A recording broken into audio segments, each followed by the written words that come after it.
அதிமுக பொதுக்குழு தொடர்பான வழக்கு உச்சநீதிமன்றத்தில் இன்று விசாரணை நடைபெறவுள்ள நிலையில் விவரங்களை செய்தியாளர் சுசித்ரா வழங்க கேட்கலாம்.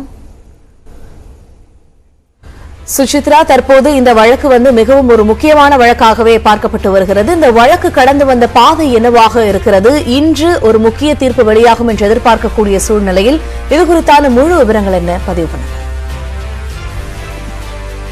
அதிமுகவினுடைய பொதுக்குழு விவகாரம் தொடர்பான இடையீட்டு மனு இன்று உச்ச நீதிமன்றத்தில் விசாரணைக்கு வர உள்ளது. நீதிபதி தினேஷ் மகேஸ்வரி தலைமையான அமர்வில் மதியம் 12 மணிக்கு இந்த வழக்கானது விசாரணைக்கு வரும் என எதிர்பார்க்கப்படுகிறது. மிக முக்கியமாக இடைத்தேர்தல் ஈரோடு கிழக்கினுடைய இடைத்தேர்தல் நடைபெறுவதன் காரணமாக இந்த இரட்டை இலை தொடர்பான வழக்கின் மீதான அந்த ஒரு உத்தரவுகளை விரைந்து வழங்க வேண்டும். ஒரு இடையீட்டு நிவாரணம் என்பது தங்கள் தரப்புக்கு வழங்கப்பட வேண்டும் என்ற ஒரு கோரிக்கையை வலியுறுத்திதான் எடப்பாடி பழனிசாமி தரப்பின் சார்பாக இந்த ஒரு மனுவானது உச்சநீதிமன்றத்தில் தாக்கல் செய்யப்பட்டது. இந்த விவகாரத்தில் OPS, தேர்தல் ஆணையம் ஆகிய இரண்டு தரப்புகள் சார்பாகவும் பதில் மனுக்களை அவர்கள் நேற்று தாக்கல் செய்திருக்கிறார்கள். OPS பொறுத்தளவில் அதிமுகவுடைய செயல்பாடுகள் என்பது இந்த இதற்கு எதிராக எடப்பாடி பழனிசாமி தாக்கல் செய்திருக்கும் இந்த மனுவை தள்ளுபடி செய்ய வேண்டும், இது சட்ட விரோதமானது என்ற ஒரு கருத்துதான் OPS தரப்பான மனுவில். அது தவிர தேர்தல் ஆணையம் வழங்கியிருக்கும்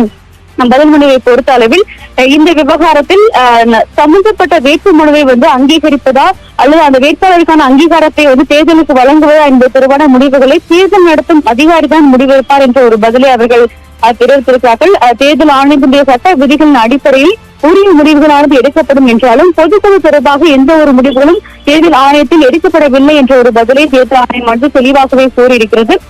மிக முக்கியமாக பல்வேறு வழக்குகள் நிலுவையில் இருக்கும் இந்த சூழலில் அதனையும் கருத்தில் கொண்டு உச்சநீதிமன்றம் ஒரு உத்தரவுகளை பிறப்பிக்கலாம் என்ற ஒரு கோரிக்கையும் தேர்தல் ஆணையத்தின் சார்பாகவே முன்வைக்கப்பட்டிருக்கிறது. இந்த வழக்குடைய விசாரணை என்பது குறிப்பாக ஈரோடு கிழக்கினுடைய இடைத்தேர்தலை கருத்தில் கொண்டு மட்டுமே இன்றைய விசாரணை நடைபெற உள்ளதாக நீதிபதி தினேஷ் மகேஸ்வரி ஏற்கனவே திட்டவட்டமாக தெரிவித்திருந்தார். அதன் அடிப்படையில் அனைத்து தரப்புடைய வாதங்களையும் கேட்டறிந்த பின்னர் ஒரு இடைக்கால உத்தரவை அவர் இன்று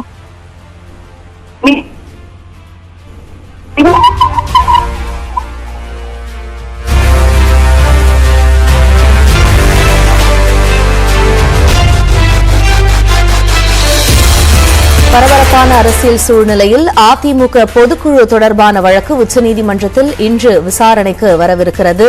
இதில் அடுத்த கட்ட நகர்வுகள் என்னவாக இருக்கும் என்பதை நாம் பொறுத்திருந்துதான் பார்க்க வேண்டும். இது குறித்தான கூடுதல் விவரங்களை எமது செய்தியாளர் சுசித்ரா வழங்க நாம் கேட்டோம்.